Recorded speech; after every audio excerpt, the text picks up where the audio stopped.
La bonifica della Val d'Orcia, che si estende su circa 40.000 ettari di un territorio collinoso della provincia di Siena, è un'altra delle tante provvidenze del regime per la redenzione della terra.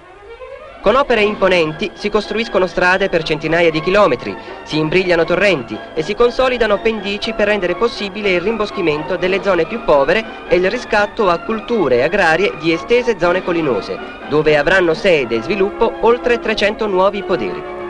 Sul territorio, che già usufruisce in parte del nuovo acquedotto rurale di Monte Amiata e verrà servito da un acquedotto appositamente costruito, sorgono già alcune case coloniche e dei piccoli centri che testimoniano il risorgere della vita nella zona da secoli deserta.